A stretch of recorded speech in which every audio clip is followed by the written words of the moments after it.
Hello, kumusta mga ka-59? Welcome back sa aking YouTube channel. Sa bidyong ito ay pag-uusapan naman natin ang iba't ibang uri ng leave na dapat ay nababayaran o binabayaran sa atin mga ka-59. Kaya kung ikaw ay interesado na malaman, ang bidyong ito ay para sa iyo. Kaya panoorin mo hanggang dulo.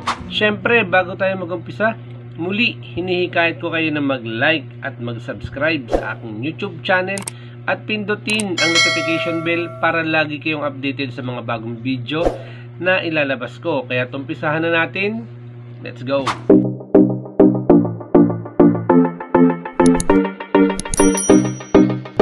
At ito na nga mga ka-59, no? Pag-uusapan na natin yung iba't ibang uri ng mga leave na dapat ay binabayaran o nababayaran sa atin.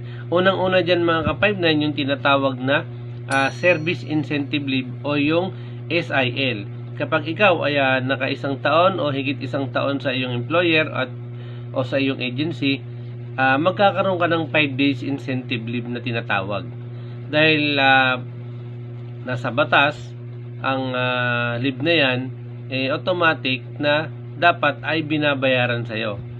Hindi yan kagaya ng mga vacation leave or sick leave, kasi yung vacation leave at sick leave wala naman talaga sa batas yan na dapat ay binabayaran. Hindi kagaya ng 5 days incentive leave na dapat ay kumbaga mandatory na dapat ay babayaran sa iyo ng employer mo.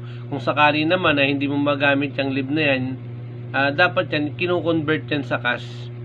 Ibinibigay sa iyo ng cash ng employer mo o ng agency mo yung 5 days incentive leave. At ayun nga mga ka-59, ang number 2 natin is para sa mga ka-59 natin na mga 87, mga LG natin na mga kasamaan natin sa hanap buhay, at syempre yung mga babae na rin para sa lahat ng empleyadong babae ito, yung tinatawag na maternity leave. And syempre ang babae, syempre pagka nabubuntis, kailangan magpahinga. Syempre mababayaran ka ka-59, syempre kailangan mong mag-file, 'di ba, ng maternity leave para sa iyong pagpapahinga, para sa panganganak at kumbaga para sa pag-aalaga ng bata, 'di ba? Syempre, yung nakalagay diyan sa batas, 105 days 'yan. Kumbaga mga 3 months, 'di ba? 105 days, mga 3 months din. Ayan. Pero kailangan syempre bago maano 'yan, bago ka makakuha o bago ka mabayaran, dapat ma-file mo bago ka manganak, diba, mga ka-59. Yan yung tinatawag na maternity leave para sa mga ka-59 natin ng mga 87. At ayun nga mga ka-59, yung number 3 mga ka-59, syempre kung yung mga 87 ay may tinatawag na maternity leave, tayo naman na mga 67 ay meron din tayong tinatawag na paternity leave. Ito naman yung paternity leave na kapag halimbawa ay nanganak si 133 natin, syempre, kailangan nating asikasuhin dahil hindi pa siya masyado makakilos dahil bagong panganak nga. Kailangan nating i-file o mag-file ng paternity leave para, kumbaga, yung leave natin para matulungan natin yung partner natin o yung 133 natin is kahit papano, mabayaran pa rin syempre. Yung paternity leave mga ka-59, para lang sa pagkakaalam nyo is ano din yan, 7 days, diba? Sayang din.